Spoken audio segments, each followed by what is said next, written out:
I was yelling at residents and medical students. I was winning teaching awards because I was the most cynical guy in the room, and they loved hearing that negative culture bounce back to them because they felt it and no one was being honest with them.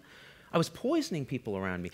And in all this shadow, I started having horrible depression and horrible symptoms of burnout, and I had these intrusive thoughts that kept coming. They were horrible, dark thoughts. And one day I did the only thing that I felt was left to me, and I tried to act on one of these thoughts. And I created a rapping alter ego named ZDoggMD and started putting videos on YouTube.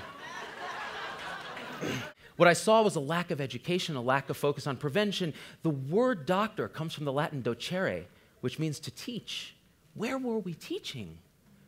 And so I said, you know what, if I can't do it in the clinic, I'm going to go crazy if I don't do something. I started making these videos, putting them on YouTube, and I thought, this is amazing. So 60 videos later, we did everything from like an Usher song, Yeah, which happened to be the perfect metronomic beat for CPR chest compression rate. So we're like, boop, boop, boop, boop, boop, boop, boop, boop, boop, boop, boop, boop, boop. Look out, mouth-to-mouse ridiculous in the club when the mouth's vesiculous.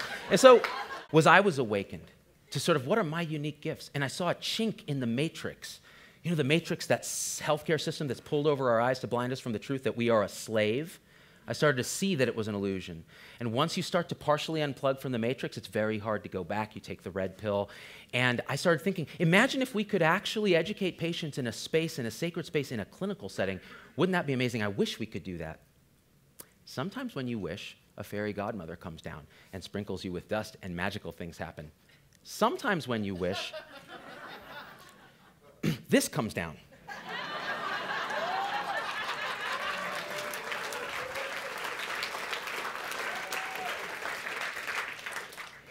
And so Tony approached me and said, hey, I saw that manhood in the mirror thing. Creepy, like restraining order stuff. But hey, we're doing this thing in downtown Vegas. And he gave me basically the pitch that you just heard. And I was wowed.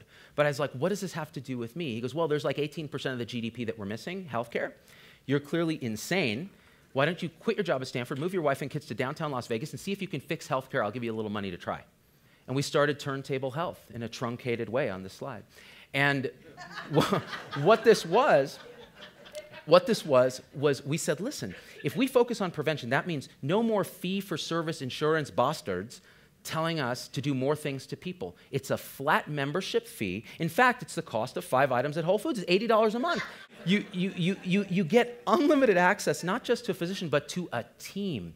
Physician, nurse, licensed clinical social worker who does mental health, and health coaches for whom we screen 500 people to find 2 based purely on one criteria. Do you want to hug them? Are they empathic? And what do? They do the heavy lifting. We train them on the job. They do the heavy lifting of getting that story out of you, understanding